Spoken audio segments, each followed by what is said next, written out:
Welcome to our discussion on gas laws. It is important that you take notes as you go through these videos, as this will be the only way that this material is presented in class. The video will make it nice because you'll be able to pause when you need to, rewind if you need to, and with me still in the classroom, you can pause it and ask for explanations or ask questions on an individual basis.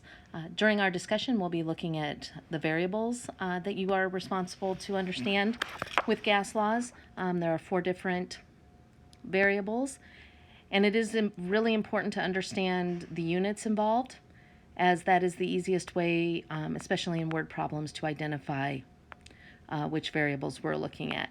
And then we'll be looking at how 2 of these variables react in different or relate in different laws, such as Boyle's, Charles, Gay-Lussac's, and Avogadro's.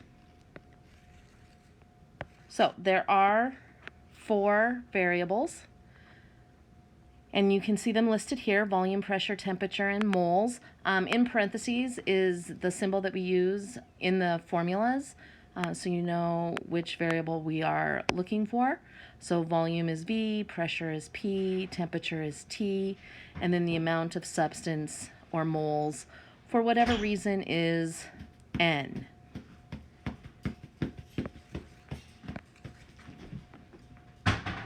The first variable that we're going to talk about is volume.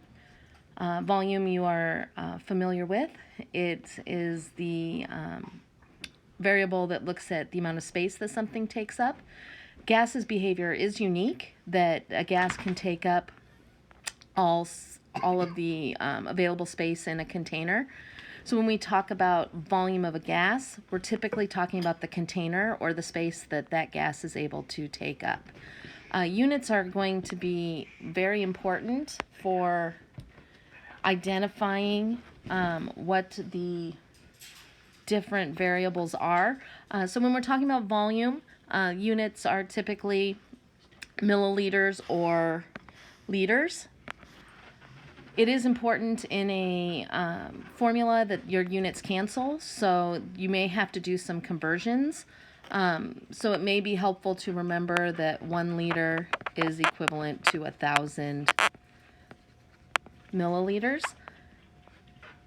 in case you have to use that conversion. When we get deeper into the gas laws, you will see that your units must be in liters because of the universal gas constant. But for our discussion today, milliliters or liters, or really any appropriate unit for volume, will work just fine.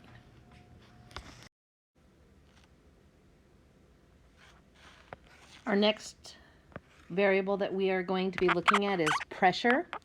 Pressure is defined as force applied over an area.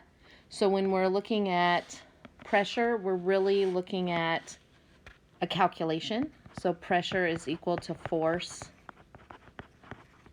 over area. Now, when we talk about the units for pressure, units of force in the SI system is newtons, and then area will be in meters squared. So when we put those together as a newton over meter squared, we get the SI unit for pressure, or Pascal. When working with gases, we are often concerned with atmospheric pressure. That's going to be caused by the weight or force of the column of air above you. So if you look at this diagram, you can see that sea level, which is right here, versus being on top of Mount Everest, the force of the air above you changes. So your highest pressure is going to be at the lowest altitude because you have the largest column of air above you, so the largest weight, most pressure. We use standard pressure at sea level to describe what we expect pressure to be. There are several units that are equivalent for the standard pressure of a gas at sea level. 1 atm, which is what standard pressure is. And then we also have 101,325 pascals, which would convert to 101.3 kilopascals, which is equivalent to 760 millimeters of mercury, and that literally is what it means. The first barometers that were out there were columns filled with mercury, and as the pressure pushed down on the pan of mercury, it pushed it up a column, and standard pressure would be 760 millimeters of mercury. And then they changed that unit to torr, so 760 torr, to honor a scientist that worked with gases. Now, all of these are equivalent, so all of these can be used as conversion factors when converting units of pressure.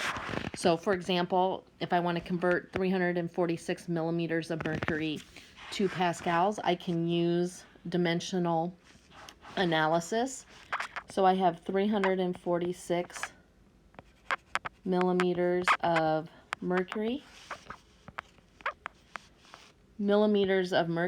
and I want to get to pascals, so that's going to be my conversion factor. 760 millimeters of mercury will go on the bottom so that millimeters of mercury cancel. 101,325 pascals will go on top, and then I can do the math, and I find out that there are 46,100 pascals in 346 millimeters of mercury. Again, your units need to cancel, so it's good to be able to convert from one unit to another using dimensional analysis. The third variable is temperature. It is important, especially when working with gases, to realize that temperature is the average kinetic energy or motion of the particles. So if you increase temperature, you're increasing that energy, the particles are moving faster. And if you decrease the temperature, you decrease the kinetic energy, so those particles are moving slower. This is important when we start thinking about absolute zero, which is the theoretical temperature where all motion stops. It's been extrapolated from data that has been collected. And if I don't have any motion, then I have zero kinetic energy. The Kelvin scale, as you can see in the graphic here, is the only temperature scale that relates temperature and motion. So 0 Kelvin is absolute zero, where 0 degrees Celsius is not. So we always have to convert to Kelvin so that we are looking at the energy and not just a relative temperature. So there is an important formula here for you that Kelvin is equal to degrees Celsius plus 273.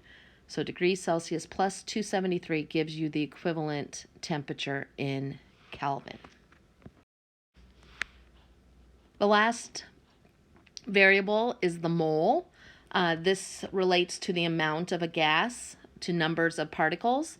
So you always have to convert your mass to moles when applying gas laws. So that's not going to be any different than what we've done before with moles. So if you're given a certain grams of a gas, you need to use the molar mass off the periodic table to get that to moles, so that we're talking about number of particles. Because as we'll see when we get to the kinetic molecular theory, the identity of the gas is irrelevant to its behavior. So it's number of particles that matter and not what type of gas that you have. All right, so these are the 4 variables that are important. Make sure that you know what they tell you about the gas and then the units that are involved.